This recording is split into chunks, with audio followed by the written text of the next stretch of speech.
ಇನ್ನು ಕೇಂದ್ರ ಸಚಿವೆ ಶೋಭಾ ಕರಂದ್ಲಾಜೆ ಅವರು ಅಮಿತ್ ಶಾ ಅವರಿಗೆ ಒಂದು ಪತ್ರವನ್ನು ಬರೆದಿದ್ದಾರೆ. ರಾಜ್ಯದ ಶಾಶ್ವತ ವಸತಿ ಪ್ರಮಾಣ ಪತ್ರ ನಿಯಮಕ್ಕೆ ವಿರೋಧ ವ್ಯಕ್ತಪಡಿಸಿ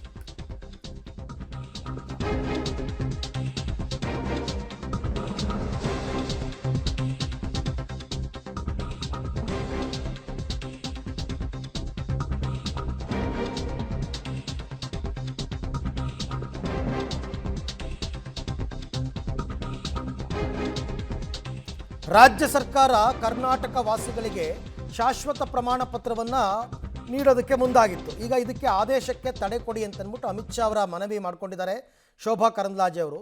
ಯಾಕೆ ಅಂದರೆ ದೇಶದ ಆಂತರಿಕ ಭದ್ರತೆಗೆ ಇದು ಕಂಟಕವಾಗುತ್ತೆ, ತಕ್ಷಣವೇ ಮಧ್ಯಪ್ರವೇಶಿಸುವಂತೆ ಶೋಭಾ ಕರಂದ್ಲಾಜೆ ಅವರು ಮನವಿಯನ್ನು ಮಾಡಿಕೊಂಡಿದ್ದಾರೆ. ಅವರೇ ಹೇಳಿದ್ದಾರೆ, ಅಮಿತ್ ಶಾ ನಾನು ಪತ್ರ ಬರೆದಿದ್ದೀನಿ, PRP ನಿಲ್ಲಿಸಬೇಕು ಅಂತ.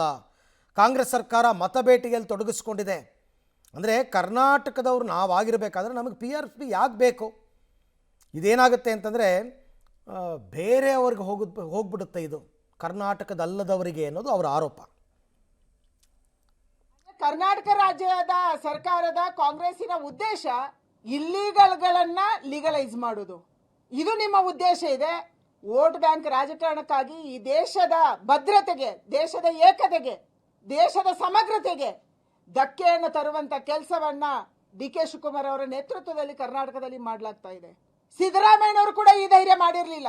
ಆದ್ರೆ DK ಶಿವಕುಮಾರ್ ತನ್ನ ಅಹಂಕಾರದಿಂದ ನಾನು ಏನ್ ಮಾಡಿದ್ರು ನಡೆಯುತ್ತೆ, ಹೈಕಮಾಂಡ್ ನನ್ನ ಜೊತೆಗಿದೆ, ಇಲ್ಲಿ ನಮ್ಮ ಜೊತೆಗಿದ್ದಾರೆ ಅನ್ನುವಂತ ದುರಹಂಕಾರದಿಂದ ಇವತ್ತು ಭಾರತದ ಇಡೀ ಡೆಮೋಗ್ರಫಿಯನ್ನ ಚೇಂಜ್ ಮಾಡುವಂತ, ಬದಲಾಯಿಸುವಂತ, ಅದಕ್ಕೆ ಧಕ್ಕೆ ತರುವಂತ, ಅದಕ್ಕೆ ಆತಂಕ ತರುವಂತ ದೇಶದ್ರೋಹದ ಕೆಲಸವನ್ನ ನೀವು ಮಾಡ್ತಾ ಇದ್ದೀರಿ. ನೆನಪಿರ್ಲಿ ನಿಮ್ಗೆ, ದೇಶದ್ರೋಹದ ಕೆಲಸ. ಪೌರತ್ವವನ್ನ ಕೊಡೋದಕ್ಕೆ ಅಥವಾ PRC ಅನ್ನು ಕೊಡೋದಕ್ಕೆ ನೀವು ಯಾರು ಅಂತ